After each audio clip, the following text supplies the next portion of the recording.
আকাশে চাঁদ থাকলেও পাতলা মেঘের আস্তরণে চারপাশটা ঘোলাটে হয়ে আছে। গ্রামের শেষ প্রান্তে বড় অশ্বত্থ গাছটার নিচেই পুরনো শ্মশান ঘাট। গায়ের লোকে বলে ওদিকে রাতে একা যেতে নেই, বিশেষ করে যাদের মনের জোর কম। অতনু অবশ্য এসব মানত না। শহরের ইঞ্জিনিয়ারিং পড়া শেষ করে গ্রামে ফিরেছে কয়েকদিন হলো। পকেটে দামি ক্যামেরা, ইচ্ছে রাতের শ্মশানের কিছু অ্যাটমসফেরিক শট নেবে। ঘড়িতে তখন রাত 12টা বেজে 20। শ্মশানের গেটে পা রাখতেই একটা পচা ভ্যাবসা গন্ধে ওর নাক কুঁচকে এলো। হঠাৎ সামনের আম গাছের ঝোপ থেকে একটা শব্দ হলো, খসখস খসখস। অতনু টর্চ জ্বালাতেই দেখল একটা সাদা ছায়া দ্রুত সরে গেল। ও ভাবল হয়তো কোনো বুনো জানোয়ার, কিন্তু ক্যামেরা তাক করতেই ওর লেন্সের ফ্রেমে যা ধরা পড়ল তাতে ওর শিরদাঁড়া দিয়ে ঠান্ডা একটা স্রোত বয়ে গেল। সেই বিভৎস রূপ! চিতার ঠিক পাশেই একটা পাথর, তার ওপর বসে আছে এক নারী মূর্তি।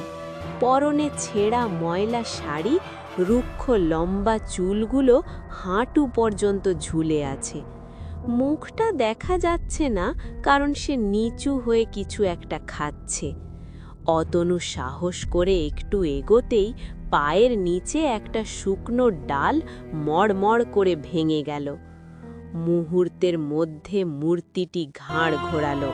সাধারণ মানুষের যেভাবে ঘাড় ঘোরে না, ঠিক সেভাবে পুরো 180 ডিগ্রি ঘুরে গেল মাথাটা। টর্চের আলোয় অতনু দেখল চোখ দুটো টকটকে লাল, কোটর থেকে বেরিয়ে আসছে। মুখের চামড়া ঝুলে পড়েছে, আর দাঁতগুলো অস্বাভাবিক লম্বা আর ধারালো। হাত দুটোর নখগুলো যেন এক একটা বটি। অন্তিম মুহূর্ত, সেটা কোনো মানুষ নয়, শ্মশানের সেই কুখ্যাত পেতনি। সে এক বিকট চিৎকার দিল, যে শব্দে রাতের নিস্তব্ধতা খান খান হয়ে গেল। অতনু আর এক মুহূর্ত দাঁড়ালো না, উল্টো দিকে দৌড় শুরু করলো।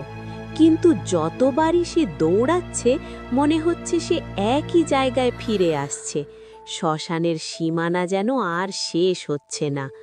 হঠাৎ কানের কাছে ফিসফিস করে এক নারী কণ্ঠ ভেসে এলো, কোথায় যাবি? আজ তো চিতা সাজানোই আছে। অতনু শেষবারের মতো পেছনে তাকালো, দেখল পেতনিটি হাওয়ায় ভাসতে ভাসতে ওর দিকে এগিয়ে আসছে, আর তার পা দুটো উল্টো দিকে ঘোরানো। জ্ঞান হারানোর আগে অতনুর শুধু মনে হলো শহরের বিজ্ঞানের বইয়ে এই অতিলৌকিক আতঙ্কের কোনো ব্যাখ্যা লেখা নেই।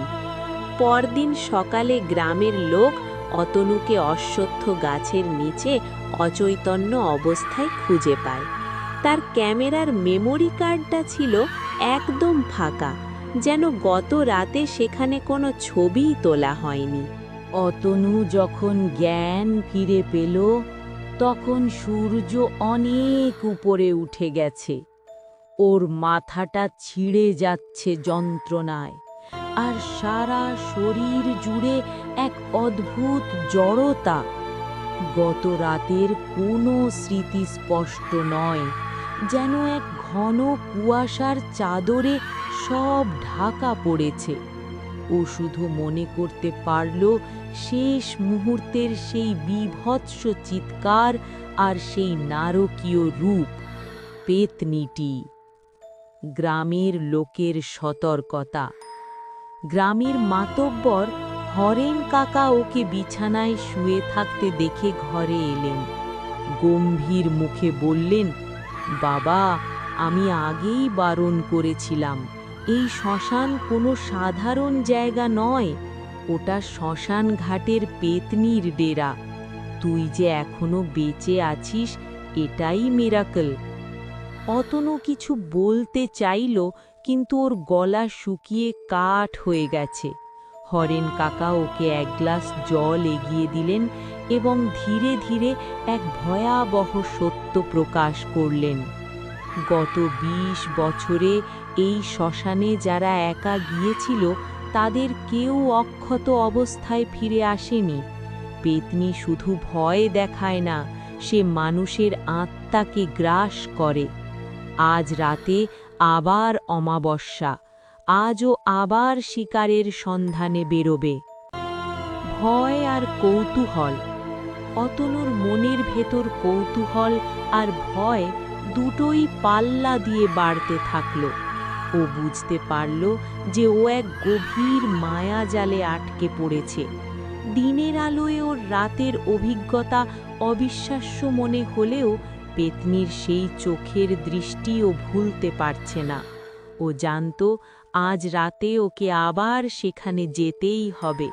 হয়তো সেই ফাঁকা মেমরি কার্ডে কিছু লুকিয়ে আছে, হয়তো পেতনি ওকে কোনো সংকেত দিচ্ছে। দ্বিতীয় যাত্রা, অমাবস্যার রাত। রাত গভীর হতেই অতনু আবার বেরিয়ে পড়ল। এবার ওর কাছে কোনো ক্যামেরা নেই, কোনো টর্চ নেই, আছে শুধু এক অদম্য জেদ। শ্মশানে ঢুকতেই গত রাতের চেয়েও ভ্যাপসা গন্ধটা আরও তীব্র হয়ে এলো। চিতার আগুনের তাপ যেন ওকে গ্রাস করতে এলো। অমাবস্যার কালো আধার চরাচরকে গিলে খাচ্ছে। হঠাৎ আবার সেই বিকট হাসি, সেই পেতনির হাসি।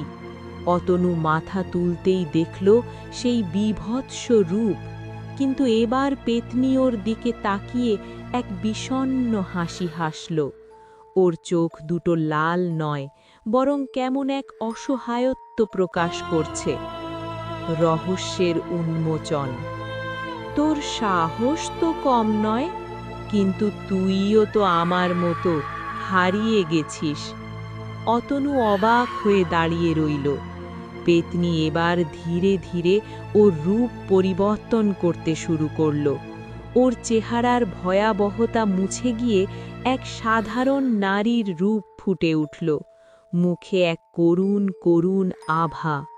ও বলতে লাগল কিভাবে ২০ বছর আগে এক অমাবস্যার রাতে ওকে এই শ্মশানে জীবন্ত পুড়িয়ে মারা হয়েছিল, কিভাবে ওর আত্মা এখনো মুক্তি পায়নি, কিভাবে ও প্রতি রাতে সেই একই দুঃস্বপ্ন বেঁচে থাকে। এক বিষণ্ণ ভবিষ্যৎ। অতনু বুঝতে পারল পেতনি আসলে কোনো দানব নয়, বরং এক যন্ত্রণাদায়ক আত্মার প্রতীক। সে চায় মুক্তি, কিন্তু কোনো মানুষ তাকে তা দিতে পারে না। অতনু জানতে চাইল ও কিভাবে সাহায্য করতে পারে। পেতনি ওর দিকে তাকিয়ে এক অদ্ভুত দৃষ্টিতে হাসল।